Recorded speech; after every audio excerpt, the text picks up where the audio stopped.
When we normally talk about victims, domestic abuse, and perpetrators, we have an idea of what it looks like. And in my head, and what everyone taught me was that you had to be careful of strangers, you have to be careful who you talk to, and most of the times, the idea that it was never going to happen to me. I met this guy, and we had a full week of fun. I thought of him as a very interesting person. I really liked how he had conversations. And after he left, we kept talking for months. We video chatted every day, and I thought that we had a relationship at that moment. So at one point, he asked me if I wanted to go visit him all the way to his country. And without a doubt, I said yes. I embarked in 16-hour flights just to see, just to be hopeful for once, to see if this was love or not. Once I arrived at his apartment, it was very clear that the situation had changed. It was a very small place. There was really no space for me, but also I was not allowed to leave anymore. It started very little with, I just want your company, I am cooking for you, don't be ungrateful. And little by little, it got into more violent scenarios, with him throwing at me pans, plates, objects, stealing my things, and locking me in his room. In my mind, it was very difficult that at that moment I was either getting kidnapped or abused, or that there was violence in my environment. I couldn't see it. I was there following love, following ideas and hope.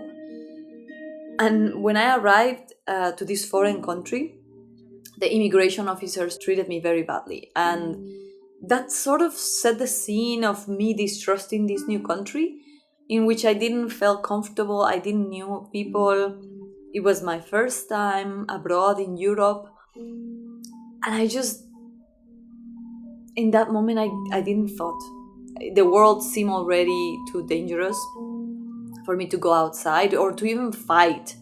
But also I spent most of my savings on that trip. So actually getting a hotel, a hostel, it was beyond my capacity. I didn't have a SIM card. I didn't have a Metro card. He really made sure that I was in a way isolated and I didn't have contact with the outside world. So I couldn't really think of solutions at that moment, and I didn't have internet. It's not like he was abusive with me every day. There were days where he would put a movie that I liked and we could watch it, or he would cook me a nice dinner. So once I was out, I immediately went to the airport and left. I didn't want to stay longer. I didn't want to go to the police. I didn't want to talk to anyone. At that moment, I hadn't even realized what had happened. And I never considered screaming or doing anything that could get me in trouble in a new country with different laws. Who are you going to believe, right? Are you going to believe a Latin American woman? Or are you going to believe a white European man?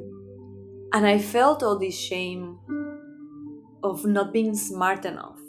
Not being smart enough to just fight, to just go out and get a hotel and call my parents and ask them for money.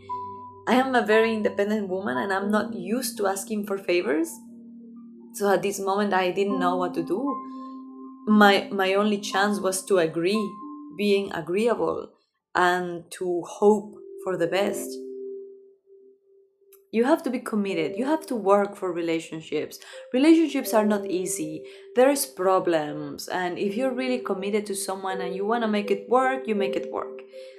And all of these ideas, I was like, yes, I'm going to make these things work. I traveled half of the planet just to meet this love of my life that has come to rescue me, that would mean that everything else that happened until that point would have made sense and it was worth to live through. then it would have purpose. Then everything I went through was not a nightmare, but a heroic story. And I prefer to choose that perspective.